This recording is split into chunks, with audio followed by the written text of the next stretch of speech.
dia? Apakah aku mengenalinya? Ya, engkau pasti mengenalinya dan sangat senang bertemu dengannya.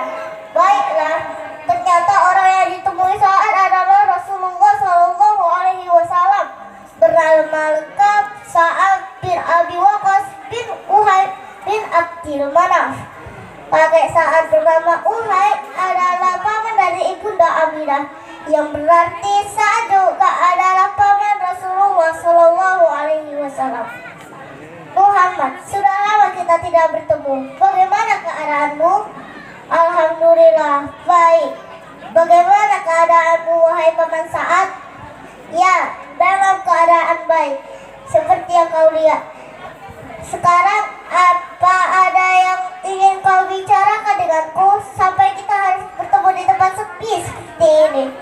Abu Bakar berkata, wahai Sa'ad, sesungguhnya Muhammad telah diangkat sebagai Rasul oleh Allah Subhanahu Wa Taala. Sa'ad tidak terlalu terkejut karena dia merasa Rasulullah Shallallahu Alaihi Wasallam adalah orang yang pantas menerima tugas mulia. Rasulullah berkata, wahai Sa'ad, apakah engkau ingin memeluk agama Islam? Sa'ad berkata, ya, tidak ada sedikit pun keraguan di hatiku. Kemudian Sa'ad bersyahadat. Ibunya mendengar keislaman Sa'ad. Ibunya sangat marah dan mengancam Sa'ad tidak akan makan dan minum sebelum Sa'ad kembali ke agama lamanya. Sa'ad berkata, wahai ibuku, aku sangat mencintaimu, namun kecintaanku kepada Allah dan Rasulnya di atas semua itu. Ibunya pun menyerah. Sa'ad adalah seseorang yang selalu mengikuti Rasulullah Shallallahu Alaihi Wasallam dalam setiap peperangan, seperti di perang Badar, di perang Uhud. Sa'ad terpilih menjadi salah satu pemanah terbaik. Sa'ad juga adalah pemimpin perang Qadisiyah, yaitu salah satu perang terbesar dalam sejarah dunia. 3.000 pasukan kaum muslimin berhadapan dengan 100.000 pasukan Persia yang bersenjata lengkap. Dengan kuasa Allah, Sa'ad dan pasukannya berhasil menang melawan kaum Persia. Sa'ad meninggal pada usia 88 tahun.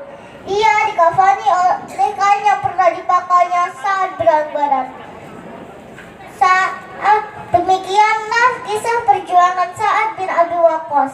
Semoga kita bisa mengambil hikmah dari peristiwa ini. Wassalamualaikum warahmatullahi wabarakatuh. Panggil lomba storytelling kategori A. Harapan 2. Ananda Sakina Liransa dari Rumah Quran Al-Madinah Kamil. Juara harapan ke-1 diperoleh oleh Ananda Hanindya Tunggadewi Windarto dari TK Islam Alif Tanggulangin. Untuk juara ketiga diperoleh oleh Ananda Chanira Mutia Az-Zahra Fauzi dari Rumah Quran Al-Madinah Kamil. Untuk juara yang kedua, Ananda Fatima Az-Zahra dari SDIT Nurul Islam. Pada Ananda kami persilakan. Ananda Fatima Az-Zahra ada? Sini sayang. Ya, di sini nih dekatnya. Ya, pintar. Untuk juara 1 diperoleh oleh Ananda. Siapa ini juara 1? Deg-degan nih. Faraisa